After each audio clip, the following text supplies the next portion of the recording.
আসসালামু আলাইকুম রহমতুল্লাহ। কি অবস্থা, কেমন আছেন সবাই? আশা করি আল্লাহর রহমতে ভালো আছেন। আসলে একটা কথা বলতে আসছিলাম, বুঝছেন। বিষয়টা হচ্ছে আজকে আর একটু আগে দিয়ে আমি ভিডিওটা দেখছিলাম, যে নীরব ভাইয়ের ভিডিওটা, যে সোহেল সর্দার নীরব ভাই যে আছে, উনি ভিডিওটা করছিল যে ইরানি শাহেদ ড্রোনগুলা দেখাইতেছিল, শাহেদ টু, ওই ড্রোনগুলা দেখাইতেছিল, যেটাকে রাশিয়ারা মনে করেন যে গ্যারন টুও বলে ওই ড্রোনটার নাম।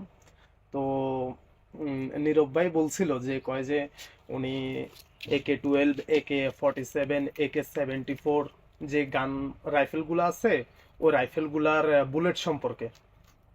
তো উনি বলছিল যে তিনোটা রাইফেলের, AK-47, AK-74, AK-12, এই তিনোটা রাইফেলের বুলেট নাকি এক।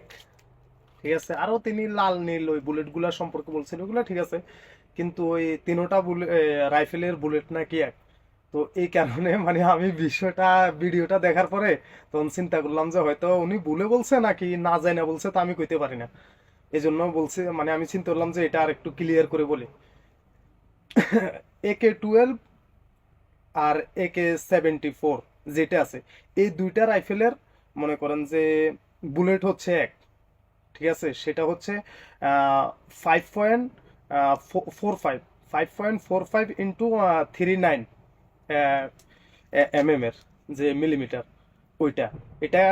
আর যেটা AK-74, ওইটা হচ্ছে মনে করেন যে 7.62 ইন্টু 39। ঠিক আছে, তো দোনোটাতে মনে করেন যে আলাদা আলাদা আছে। মনে করেন যে AK-74 যেটা, এটার বুলেট একটু মনে করেন যে ভারী, আর যেটা AK-12 আর AK-74, এটার বুলেট হচ্ছে হালকা, আর AK-47 এর বুলেট হচ্ছে একটু ভারী।